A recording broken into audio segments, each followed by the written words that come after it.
Ed, Ed, and Eddy is one of my favorite Cartoon Network shows and possibly one of my all-time favorite cartoons in general. I always enjoyed the show for its slapstick humor, funny characters, quotable moments, wacky background music, and of course, random sound effects.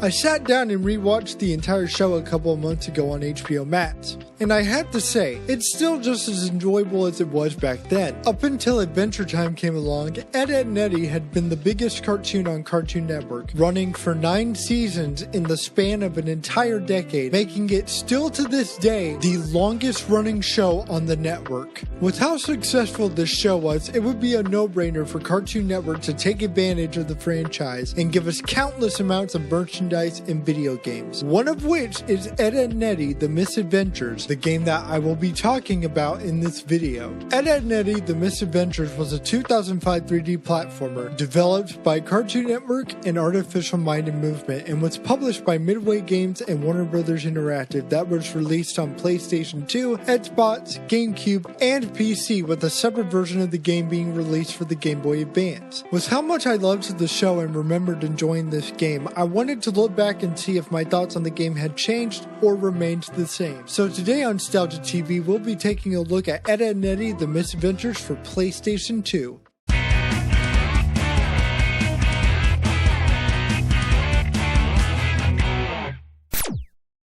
Before we get into the game itself, let's talk about the small stuff. First, we have collectibles and unlockables. In every level or scam, there are jawbreakers that you can find and collect, because of course, it wouldn't be an Ed, Ed, and Eddy game without jawbreakers. In the game, there are 6 scams and 2 bonus scams. Most of them have 3 to 4 jawbreakers hidden in each, with both Scam 1 and Bonus Scam 1 only having 2. This adds up to 25 jawbreakers from the scams and bonus scams alone. There is also a giant jawbreaker machine in the cul-de-sac where you can buy vintage jawbreakers with the quarters that you earn in the game. There are 15 vintage jawbreakers that you can buy, meaning that there are 40 in total to collect. There are also sandboxes on each level where you can find costume pieces. You can get them by using Ed to dig up the sandboxes. There are 2 costume sets, the Ed-Zilla costume set and the Rebel Robot Ranch costume set. Completing both sets will unlock both of the bonus scams, which will be discussed later.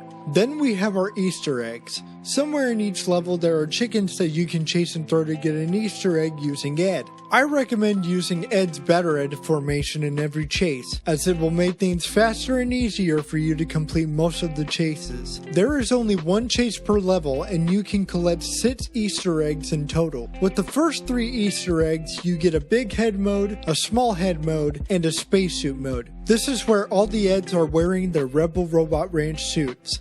The other 3 are movies that you can unlock and view in any of the 3 photo booths in the cul-de-sac. These 3 movies consist of a behind-the-scenes video of all of the Ed's voice actors, the original trailer for the game, and most notably, the music video for My Best Friend Plank, which first debuted on Cartoon Network back in 2002, during the premiere of If It Smells Like an Ed. I'm kind of bummed that Incredible Shrinking Day wasn't on here, but I was very happy to see the My Best Friend Plank video after so long, because it takes me back to when Cartoon Network was still airing those Cartoon Network groovies, and it also makes the game feel like a time capsule. The cul-de-sac is the game's hub world. Here you can quickly transition from level to level, get the vintage jawbreakers from the machine, and watch the movies as I said before. I just want to quickly praise Cartoon Network Interactive and A2M for making a spot-on recreation of the cul-de-sac. It's like they watched every episode of Ed, Ed, and Eddy that aired at the time and paid close attention to detail. I love it. That's all I'm gonna say about it.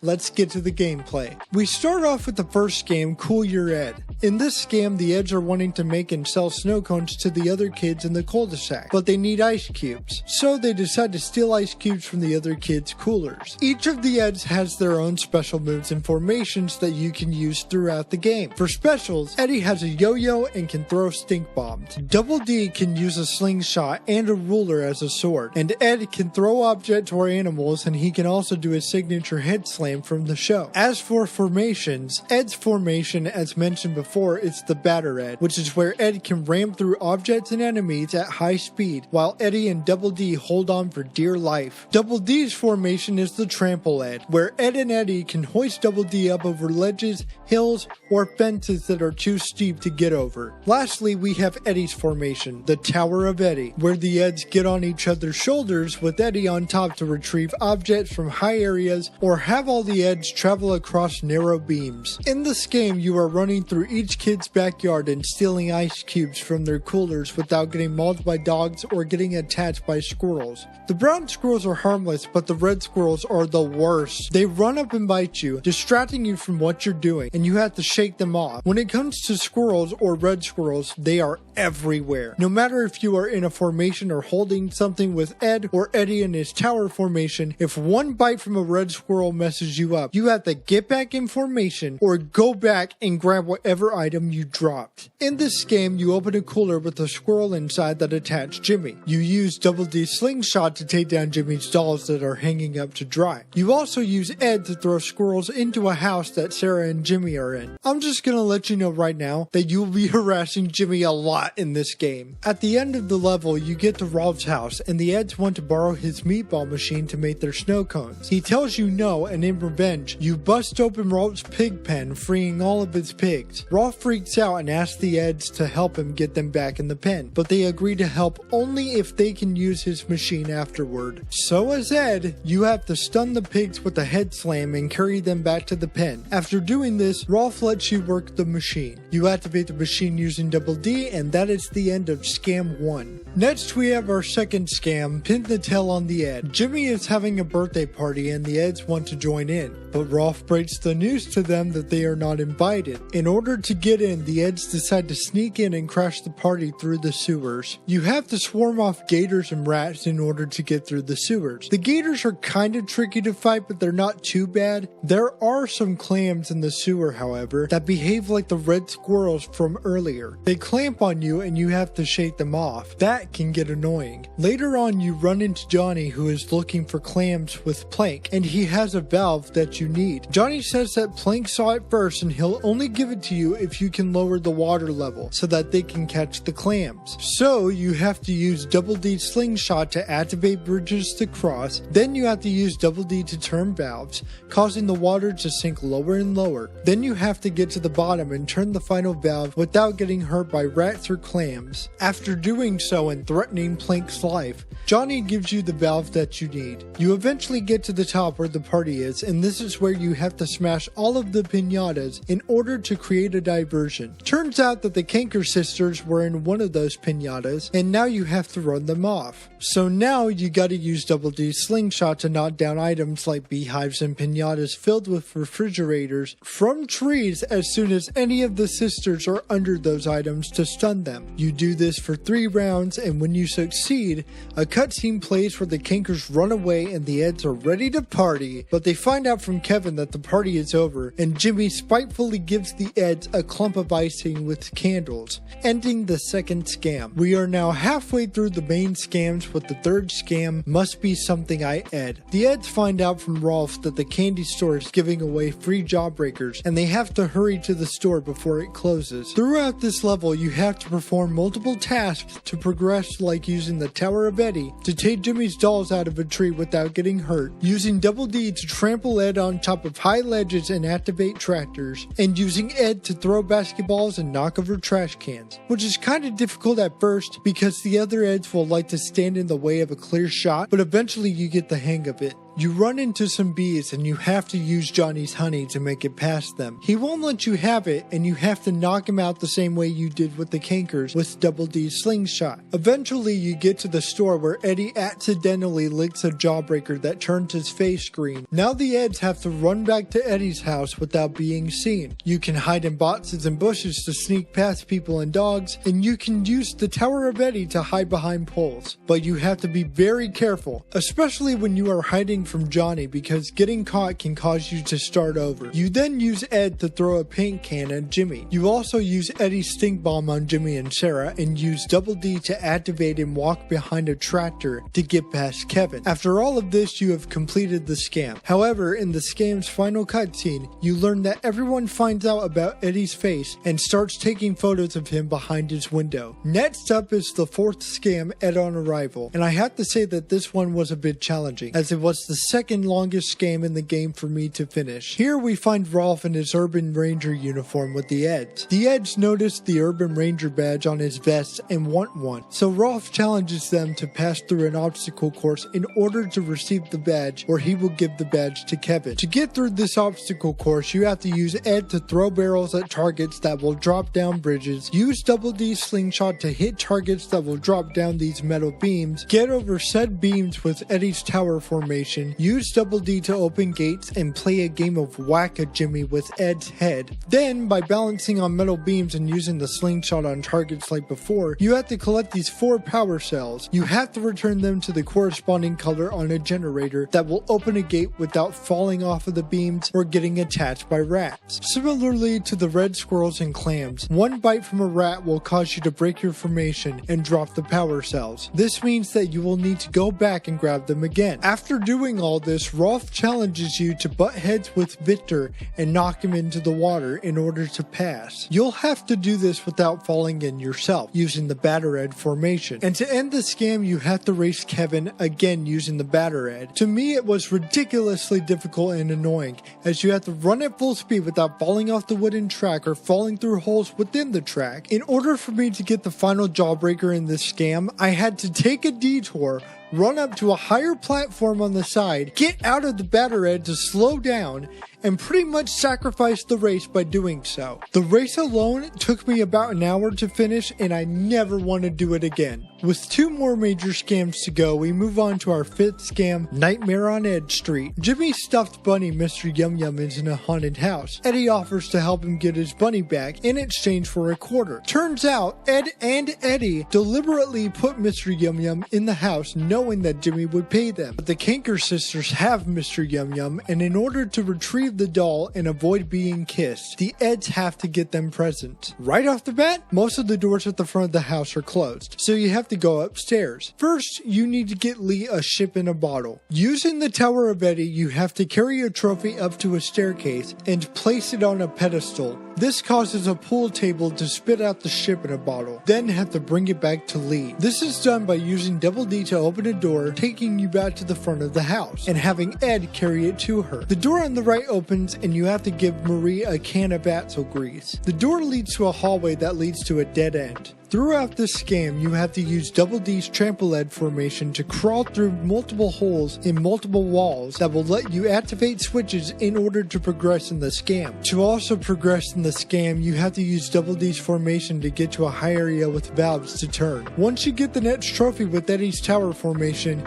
you have to cross a narrow beam without getting hit by a candelabrum. Like before, you put the trophy on a pedestal, grab the can of grease, and bring it back to Marie. Lastly, May wants a taxidermy book, so the middle door opens and you use Double D to activate an elevator, and later activate a switch that opens a secret bookshelf door leading to a library. The next trophy is at the very top of the library, so you have to use the Batter Ed to knock down a ladder and use the Tower of Eddy to get all the way out to the top of the library. You get the final trophy, carry it to the pedestal, retrieve the taxidermy book, and bring it back to May. After using Double D to disable the saw, the scam ends with a cutscene where you return Mr. Yum Yum to Johnny. It turns out that Mr. Yum Yum was already cut in half, causing Johnny to run away and cry without paying the Eds. We are finally at the grand finale, the final main scam in the game, Ed Marks the Spot. This scam is the longest scam in the entire game, so I will try to condense as much as I can without taking out anything significant. In the scam's opening cutscene, the Eds are in Eddy's room where Eddy is about to share his secret jawbreaker stash placed in a suitcase, but the Eds see that the suitcase has nothing in it except a piece of a map.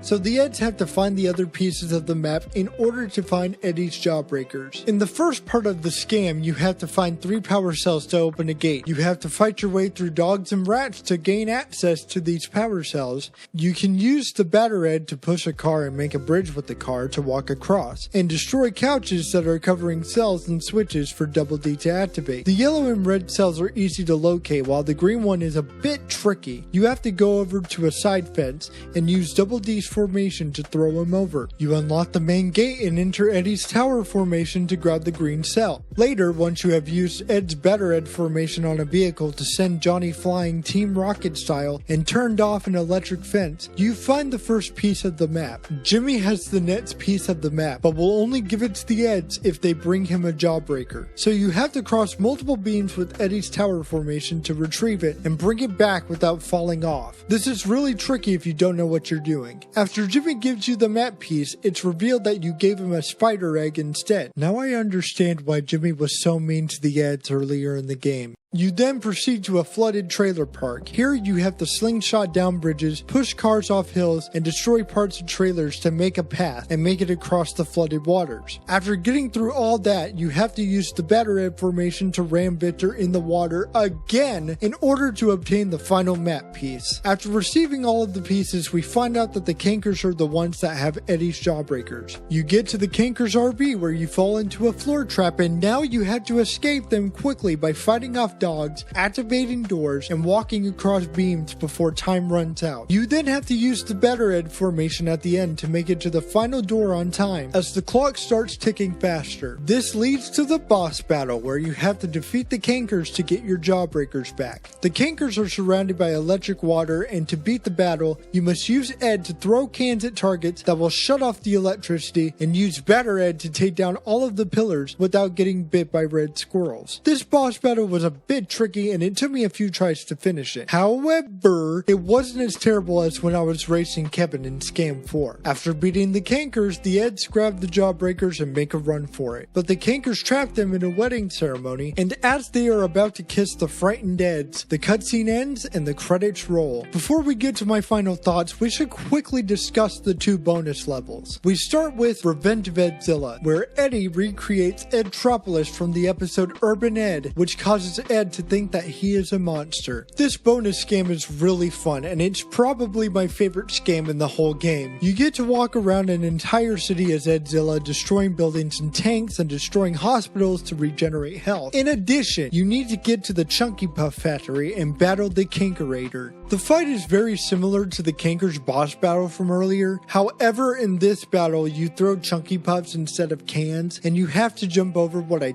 think are smoke rings without getting electrocuted. This entire scam reminds me of the Godzilla level from Psychonauts, which is funny because both of these games came out the same year as each other. Then we have the second bonus level, Rebel Robot Ranch. We find the Eds in the dump pretending to fight robots just like in the original episode. The Eds are stuck on a robot planet and they have to get to a spaceship to return home, but Ed believes he should lead the way. The robots captured Ed, and now you have to save him and find the spaceship. In this scam, Eddy and Double D specials have been changed. Eddy now carries shock bombs and has an energy flail, and Double D now has a laser gun and a flipping lightsaber. How cool is that? While you do use Double D a bit to destroy generators that disable these electric gateways, you're better off using Eddy to stun and attack robots. I find this very exciting because in most of the main scams, you are relying heavily on both Ed and Double D more than Eddy. Heck, you're mostly using Ed. Eventually you save Ed and get to the scam's boss battle. You have to shoot this giant cowboy robot with Double D's laser gun without getting hit by the giant cowboy bot or these smaller robots that shoot from the sides. Switches can be activated to turn the boss and each of the side robots against one another. Once you manage to do this and shoot down the giant cowboy robot, the level ends with a cutscene. The cutscene depicts Sarah finding the Eds and demanding Ed to come home for dinner, thus completely ending the Mis-Edventures. So what are my final thoughts on Ed, Ed and Eddy, the Mis-Edventures? Starting with the pros, the scams are fun and engaging for the most part, and in my opinion, the collectibles and unlockables are both very well worth a playthrough of the game. You got the show's original voice cast to reprise their roles. As I mentioned before, the game has a very faithful recreation of the cold the sack from the original show. I also think it's cool that each level has its own title cards with the same art style as the original show's title cards. And while I'm not a fan of how staticky the movements are in the 2D cutscenes, the overall art style of the cutscenes is pretty good, especially with the characters. As for the cons, the 3D character models don't look that great. I think that Kevin looks cursed. While parts of each game aren't insanely difficult, they can be very annoying at times. This is especially true when you have to deal with the red squirrels, the rats, and the other characters that just won't shut up!